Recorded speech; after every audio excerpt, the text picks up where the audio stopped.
Big boss season 11 ಅಂದರೆ 10ವರೆಗೂ ಏನಿತ್ತು 11 ಬಂದು ತುಂಬ ಡಿಫ್ರೆಂಟ್ ಅಂತ ಹೇಳಿದರು. ಸೊ ಸ್ವರ್ಗ ನರ್ಕ ಅಂತ ಎರಡಿತ್ತು, ನೀವು ನರ್ಕದಲ್ಲಿದ್ರಿ.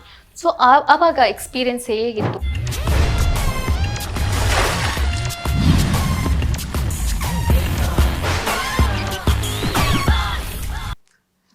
It was so shocking moment ಆಯ್ತಾ. ಒಂದ್ ಸೆಕೆಂಡ್ ಶಾಕ್ ಆಯ್ತು, ಏನ್ ಮಾಡ್ತಾ ಇದಾರೆ ಇಲ್ಲಿ ಅಂತ. ಒಂದ್ ಕಡೆ ಅರ್ಥನೇ ಆಗ್ತಾ ಇಲ್ಲ.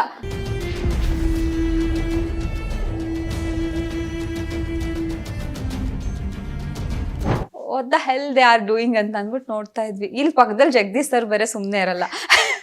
ಅವ್ರೀಗ ಗೋಲ್ಡ್ ಕೈ ಕಟ್ ಮಾಡ್ತಾರೆ ನೋಡು, ಗೋಲ್ಡ್ ಕಿವಿಗೆ ಹಾಕ್ಬಿಟ್ಟು ಗೋಲ್ಡ್ ನೆತ್ಕೊಂಡು ಹೋಗ್ತಾರೆ ಇವಾಗ. ಸೊ ಹಿಂಗೆಲ್ಲ ಜೋಕ್ಸ್ ಮಾಡ್ತಾರೆ. ನಾನು ಜಗದೀಶ್ ಸರ್ ಸುಮ್ಮನೆ ಜಗದೀಶ್ ಸರ್ ಏನೋ ಸೀರಿಯಸ್ ಆಗಿ ನಡೀತಾ ಇದೆ ಇಲ್ಲಿ ಅಂತ. ಕ್ಯಾಮ್ರಾ ಹಿಂಗ್ ನೋಡಿದ್ರೆ ಸಾಕ ನಮ್ ಕಡೆ ತಿರ್ಬೋದು, ಹಿಂಗ್ ನೋಡಿದ್ರೆ ಸಾಕ ನಮ್ ಕಡೆ ತಿರ್ಬೋದು, ಅದ್ರ ಜೊತೆನೆ ಮಾತಾಡ್ತಾ ಇರ್ಬೋದು.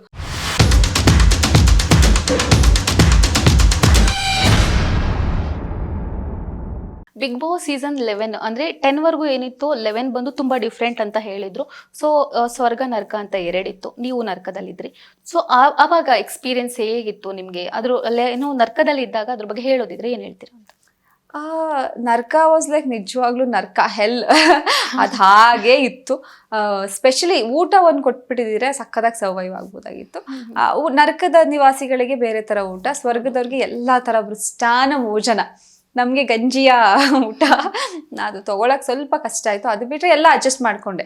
ಬಿಕಾಸ್ ಅದು ಸ್ವರ್ಗ ನರಕ ಅಂತ ಕಾನ್ಸೆಪ್ಟ್ ಮಾಡಿದಾಗ that's a task, we have to face it. ಅಲ್ಲ, ಇನ್ನೊಂದು ಏನಾಗುತ್ತೆ ಅಂತಂದ್ರೆ ನೀವು ಇಲ್ಲಿ ಔಟ್ಸೈಡ್ ಇದ್ದಾಗ ಊಟ ಎಲ್ಲ ಚೆನ್ನಾಗಿ ತಗೊಳ್ತಾ ಇರ್ತೀರಾ. ಸೊ ಸಡನ್ ಆಗಿ ಅಲ್ಲಿ ನರ್ಕಕ್ಕೆ ಹೋದಾಗ ನಿಮ್ಗೆ ಅಲ್ಲಿ ಕರ್ಡ್ ರೈಸು, ಬರಿ ಗಂಜಿ, ಈ ಥರದ್ದೆಲ್ಲ ಯಾವ ಥರ ಅಡ್ಜಸ್ಟ್ ಮಾಡ್ಕೊಂಡ್ರಿ ನೀವು ಅಂತ? ಅಡ್ಜಸ್ಟ್ ಮಾಡ್ಕೊಳಕ್ ಆಗ್ಲಿಲ್ಲ ಟು ಬಿ ಹಾನೆಸ್ಟ್. ಇಲ್ಲಿ ಇನ್ನೊಂದು ನಾನು ಯೋಚನೆ ಮಾಡಿದ್ದೇನೆಂದ್ರೆ, ನಾವ್ ಇಲ್ಲೊಂದು ಕಂಫರ್ಟ್ ಝೋನ್ ಅಲ್ಲಿ ಏನಲ್ಲಿ ಸ್ವರ್ಗ ಅಂತಿತ್ತು ಅದೇ ಜೀವನನೇ ನಾವಿಲ್ಲಿ ಮಾಡ್ತಾ ಇರ್ತೀವಿ. ಸ್ವರ್ಗದ ಜೀವನ ತರನೇ ಇಲ್ಲ ಹೊರಗಡೆ ಮಾಡ್ತಾ ಇರ್ತೀವಿ. ಒಳಗಡೆ ಅಟ್ಲೀಸ್ಟ್ ಬಿಗ್ ಬಾಸ್ ಮನೆ ಅಂತ ಹೋದಾಗ ಅದು ಆಟ ಅಲ್ವಾ, ಅಲ್ಲಾದ್ರೂ ಅಟ್ಲೀಸ್ಟ್ ಕೆಲವೊಂದು ಚಾಲೆಂಜಸ್ಗಳನ್ನ ಫೇಸ್ ಮಾಡೋಣ, ನೋಡೋಣ ಈ ನರ್ಕದಲ್ಲಿದ್ದು ಸ್ವರ್ಗಕ್ಕೆ ಹೋಗೋ ಸುಖ ಏನಿರುತ್ತೆ ಅದನ್ನ ಫೇಸ್ ಮಾಡೋಣ ಅನ್ನೋದೊಂದು ಮನೋಭಾವನೆ ಆಗಿತ್ತು. ಮೊಸರನ್ನ ನಾನು ತಿನ್ನಲ್ಲ, ಅದೊಂದು ರಿಕ್ವೆಸ್ಟ್ ಮಾಡಿದೆ ನಾನು ಬಿಗ್ ಬಾಸ್ ನಾನು ಇದನ್ನು ತಿನ್ನಲ್ಲ ಅಂತ. ಸೊ 2-3 ಡೇಸ್ ಅದೇ ಇದ್ರು, 4ನೇ ದಿನಕ್ಕೆ ರವೆ ಅದ್ರ ಬದಲಾಗಿ ರವೆ ಗಂಜಿ ಕಳಿಸ್ತಾ ಇದ್ರು, ಅದನ್ನ ತಿಂತಾ ಇದ್ದೆ. ಓಕೆ, ನರ್ಕದಿಂದ ಸ್ವರ್ಗಕ್ಕೆ ಬಂದ್ಮೇಲೆ ಏನ್ ಅನಿಸ್ತು? ಏನ್ ಫೀಲ್ ಆಯ್ತು? ಅಪ್ಪ ನರ್ಕದಲ್ಲಿಂದ ಬಂದಪ್ಪ ಈಚೆ ಅನ್ನೋ ತರ ಫೀಲ್ ಆಯ್ತಾ? ಬಟ್ ಒಂದ್ ಏನಂದ್ರೆ, ನರ್ಕದಲ್ಲಿದ್ದಾಗ ನಾವು ಆ ಮನೆ ಕ್ಲೀನ್ ಮಾಡಕ್ ಹೋಗ್ತಿದ್ವಲ್ವಾ. ಸ್ವರ್ಗ ನಿವಾಸಿಗಳು ಯಾವ್ದೇ ಕೆಲಸ ಮಾಡೋಂಗಿರ್ಲಿಲ್ಲ, ನರ್ಕದಲ್ಲಿರೋರೇ ಹೋಗಿ ಮಾಡ್ಬೇಕಿತ್ತು. It was like a jail. ನಾವು ಹೋಗ್ಬಿಟ್ಟು ಪನಿಷ್ಮೆಂಟ್ ತರ ಹೋಗ್ಬಿಟ್ಟು ಎಲ್ಲಾ ಕೆಲ್ಸಗಳು ಮಾಡಿ ಬರ್ಬೇಕಿತ್ತು. ಸೊ ನಮ್ಗೆ ಅದು ಅಭ್ಯಾಸ ಆಗೋಗಿ ಏನಂತಂದ್ರೆ, ಈಗ ಅಲ್ಲಿ ನಂಗೆ ಹಸುವಾಗ್ತಿರುತ್ತೆ, ಸಿಕ್ಕಾಬಡೆ ಹಸುವಾಗ್ತಿರುತ್ತೆ, ಅಲ್ಲಿ ಊಟ ಇರುತ್ತೆ. ನಾವು ಪಾತ್ರೆ ತೊಳಿತಾ ಇರ್ಬೇಕಾದ್ರೆ ಆ ಪಾತ್ರೆಲಿರೋ ಊಟನ ತೆಗೆದು ಬೌಲ್ಗೆ ಹಾಕಿ ಅದನ್ನ ತೊಳಿಯಕ್ ಹಾಕ್ಬೇಕಿತ್ತು. ಒಂದ್ ತುತ್ತು ತಿನ್ನೋಣ ಅಂತ ಅನಿಸ್ತಾ ಇತ್ತು, ಬಟ್ ತಿನ್ಬಾರ್ದು ಅಂತ ರೂಲ್ಸ್. ಯಾಕಂದ್ರೆ ನರಕ ನಿವಾಸಿಗಳು ಏನು ಅಲ್ಲಿ ಮುಟ್ಟಂಗಿರ್ಲಿಲ್ಲ, ತಿನ್ನಂಗಿರ್ಲಿಲ್ಲ, ಯಾವುದೇ ಚೇರ್ಸ್ ಮೇಲೆ ಸೋಫಾ ಮೇಲೆ ಕೂತ್ಕೊಳ್ಳೋಗಿರ್ಲಿಲ್ಲ. ಸೊ ನಮ್ಗೆ ಅದು ಅಭ್ಯಾಸ ಆಗ್ಬಿಟ್ಟಿತ್ತು. 2 ವಾರ ಏನಿತ್ತು, ಹೋಗಿ ಪಾತ್ರೆ ತೊಳಿಯೋದು ಬರೋದು, ಕಸ ಗುಡ್ಸೋದು ಬರೋದು, ನಾವೆಲ್ಲೂ ಮೇಲೆ ಕುತ್ಕೋತಾ ಇಲ್ಲ. ಅದು ಹೋಗ್ತಾ ಹೋಗ್ತಾ ಹೋಗ್ತಾ ಅವ್ರು ಎಲ್ಲ ಹಂಗಿರೋದು, ನಾವೆಲ್ಲ ಹಿಂಗಿರೋದು. ಬಹುಶಃ ನನ್ನ ಮನ್ಸಿಗೆ ಹೆಂಗಾಯ್ತು ಅಂತಂದ್ರೆ, ಮನೆ ಒಂದಾದಾಗ ನಂಗೆ ಹೋಗೋ ಸೋಫಾ ಮೇಲೆ ಕುತ್ಕೊಳ್ಳೋಕೆ ಭಯ. ಇಲ್ಲಿ ಕುತ್ಕೊಂಡ್ರೆ ಅಂದ್ರೆ ಏನ್ ಗೊತ್ತಾ, ಸುಸ್ತಾಯ್ತು ಅಂತ ಕುತ್ಕೊಳ್ಳಂಗಿಲ್ಲ.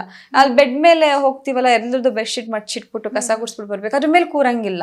ಆಮೇಲೆ ಮತ್ತೇನಾದ್ರು ಒಂದು ಆಪಲ್ ಅಲ್ಲಿ ಫ್ರೂಟ್ಸ್ ಗಳೆಲ್ಲ ಇರ್ತಿತ್ತಲ್ಲ, ಅದನ್ನ ಎತ್ತಿಕೋಕೊಳ್ಳಿ, ದಯವಿಟ್ಟು ತಿನ್ಬೇಡಿ, ಕಣ್ಮುಂದೆ ಇದ್ರು ತಿನ್ನಂಗಿಲ್ಲ, ಹಂಗೆಲ್ಲ ಹೇಳಿದ್ ನೆನಪುಗಳು ಇರ್ತಿತ್ತಲ್ವಾ ಅವ್ರು ಆ ಸ್ವರ್ಗದಲ್ಲಿ ಇರೋರು.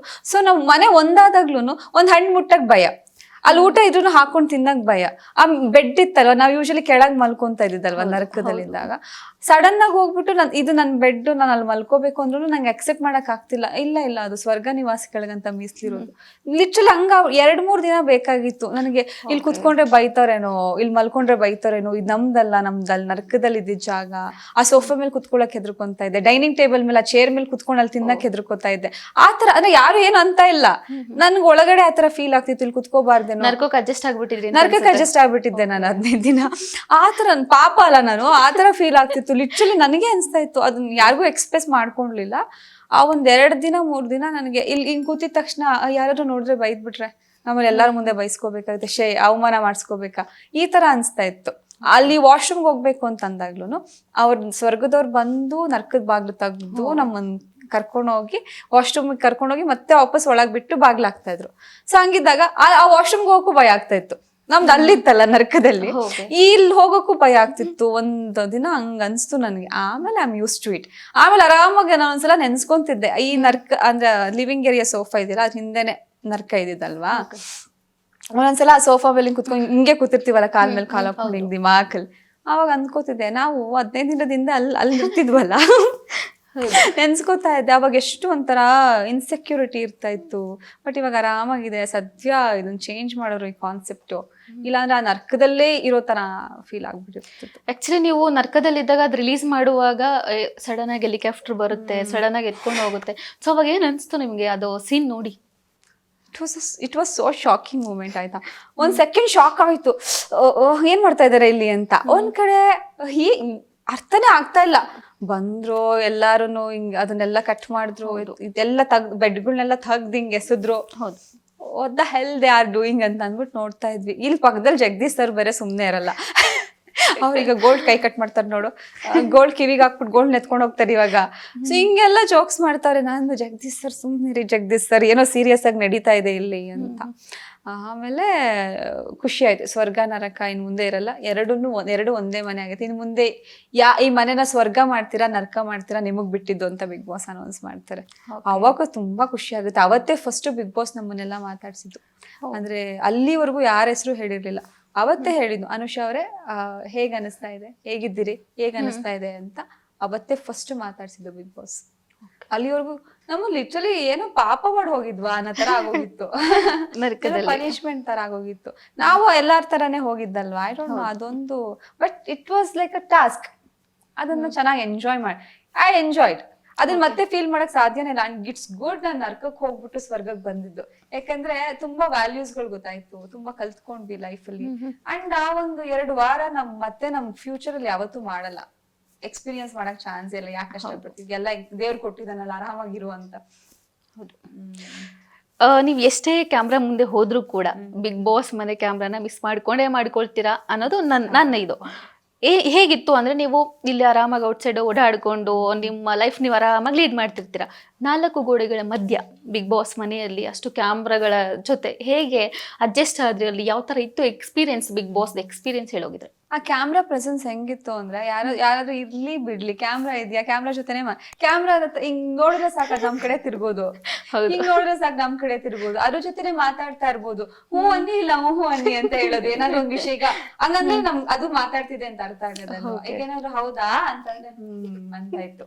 ಇಲ್ವಾ ಅಂತ ಅಕಸ್ಮಾತ್ ಇಲ್ವಾ ಅಂತಂದ್ರೆ ಅನ್ನೋದು. ಕ್ಯಾಮ್ರಾ ಎಷ್ಟು ಮುದ್ದ ಕಾಣಿಸೋದು. ಬಿಗ್ ಬಾಸ್ ಫೋಟೋ ತೆಗೀರಿ ಅಂತ ಅದು ಫುಲ್ ಜೂಮ್ ಹಾಕ್ಬಿಟ್ಟು ಅದು ಎಷ್ಟು ಕ್ಯೂಟ್ ಆಗಿ ಕಾಣಿಸ್ತಿತ್ತು ಗೊತ್ತಾ. ಸೊ ಯಾರು ಇರ್ಲಿ ಇಲ್ದೇ ಇರ್ಲಿ ಕ್ಯಾಮ್ರಾ ಜೊತೆನೆ ನಾವು ಮಾತಾಡೋ ತರ ಒಂದ್ ಫೀಲ್ ಇತ್ತು. ಈಗ ಇಲ್ಲಿಗೆ ಬಂದ್ಮೇಲೆ ನಾರ್ಮಲ್ ಲೈಫ್ ಅಲ್ವಾ, ಇದು ಬೋರಿಂಗ್, ಅದೇ ಚಂದ. ಓಕೆ, ನೀವು ಬಿಗ್ ಬಾಸ್ ಮನೆಯಲ್ಲಿ ಟಾಸ್ಕ್ ಅನ್ನೋ ವಿಚಾರ ಬಂದ್ರೆ ಯಾವ ತರ ತಗೊಳ್ತಾ ಇದ್ರಿ ಅದನ್ನ? ಯಾವ ತರ ಇಲ್ಲ ಕಷ್ಟಪಟ್ಟು ಹಾಡ್ಬೇಕು ನಾನು ಅನ್ನೋದನ್ನ ಯಾವ ತರ ಮಾಡ್ತಾ ಇದ್ರಿ? ಅಂದ್ರೆ ನಿಮ್ ಡಿಸಿಷನ್ಸ್ ಯಾವ ತರ ಇರ್ತಾ ಇತ್ತು? Beet plus Karnataka